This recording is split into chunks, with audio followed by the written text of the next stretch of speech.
Shut up and sit down.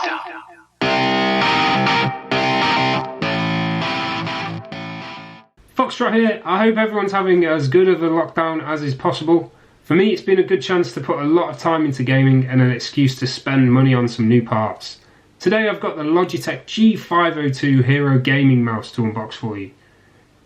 I picked up my G502 for £64.98 from Amazon, but prices have been lower before, so it may be worth waiting if you are looking for this mouse, although that is a fantastic price compared to everywhere else at the moment. I've had the G500 now for around 5 to 6 years, that's this mouse here. And although that's been fantastic, I really felt it was time for an upgrade. Sticking to Logitech, I didn't want to go wireless, so I opted for the G502, which based on the reviews is Logitech's best wireless gaming mouse for the price. So I'll tell you a little bit about the mouse before we look at the box then. It has a range from 100 to a massive 16,000 DPI, which is perfect for FPS kind of games where you may need to just adjust that DPI mid-game to take a long shot. It uses Logitech's Hero Sensor, which according to Logitech is the best they've ever made. It carries 11 programmable buttons, which is a great number for a good all-round gaming mouse. Whether FPS or RGB gaming, it's a good fit. The mouse weighs 121 grams by itself, not including the cable, and it comes with 5 3.6 gram optionable weights for people who like a heavier mouse.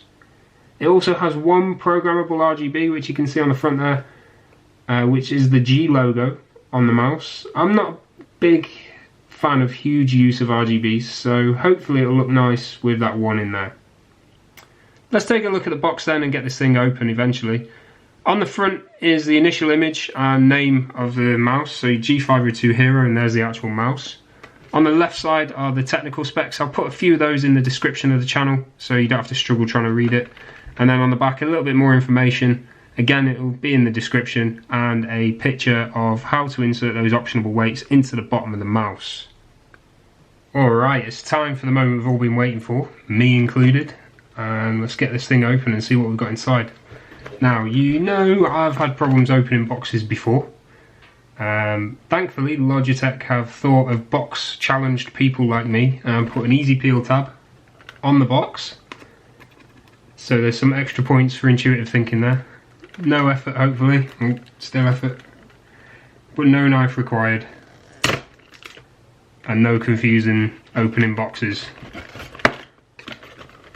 Let's get it out. Okay, there's a mouse. Nice and protected. We've got... Ooh. I didn't expect that. A G logo sticker, a little bit too big to put in my computer case I think, but oh well, I'll stick it somewhere. Little info, thanks for choosing to play with Logitech. And keep playing, just a few more products you can get. Look at that, wow, amazing.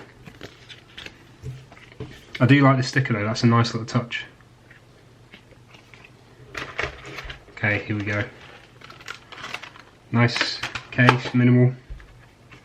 Oh, and there's the mouse itself. Now that is nice, it's heavier than I was expecting. That's about as heavy as my G500 with the weights in. It is a long mouse though, look. Especially those, if you got a large hands, long fingers, you can get right to the edge of the mouse there and use that. Or you can still do the claw grip if that's what you prefer. Cable's tethered. Sorry, the cable's got like a tether around it, which is nice. Yeah, it looks good. There's a mouse bottom then, so I wonder how you get that open. Ah, there we go, so just pull that. And there's the slot for the weights. I'll show you them in a second. That's magnetic, I think it slams right back. It's nice. It feels really good. Have a look at all the buttons here. So that's spinning fast anyway, and then you click that and wow, that's smooth. Nice. That's where the RGB will be. And then on the other side, to the bottom again. Right, so let's have a look at the rest of the contents in the pack here then. So I guess a little warranty information up and an instruction guide on how to plug a USB cable in. That's always useful. And just telling you also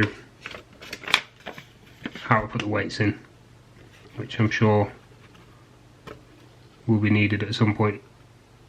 Sorry, the camera's like focusing on Darth Vader's chest there on the monitor. Okay. Warranty information and safety booklet, of course. If you can see it. I don't know where it's focusing, but it's there. And then the weights in a little case. Nice little case. My last ones came in quite a big metal case. That's nice, minimalistic. I like that. And there's the weights inside. Little boomerangs. And they just slot into the different positions. So you can position these weights differently depending where you want the weight itself in the mouse. So if you want the weight towards the front, obviously put it there. You can get it towards the side or to the very back of the mouse, there like that, which is nice. I'm going to try it with all the weights and without and see where it sits in my preference. But as I say, it's almost as heavy on its own as my G500 is with the weights in, so we'll see about that. Alright, so I'm going to plug this in and I'll show it you once it's once this RGB's lit up as well, and I'll have a chance to use it and I'll tell you my thoughts. Right, the mouse is all set up. It was easy enough, just plug and play. Using the gaming software, Logitech gaming software, you can change the colour of the RGB. There's a few effects on there. I've got it on colour cycle at the moment, all the colours, just so you guys can see. I'll probably set it to blue after.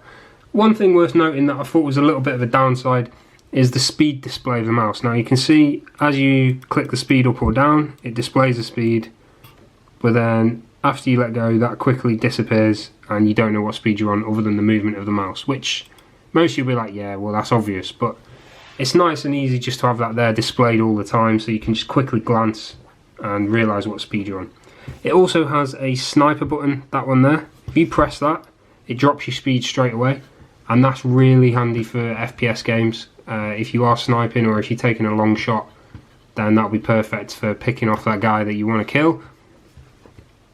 The buttons, otherwise, they feel really nice. Nice to click, nice to move. Now I said before it was probably as heavy as my G500. That is not a fair comment, I've realised. It's very light and it's very smooth.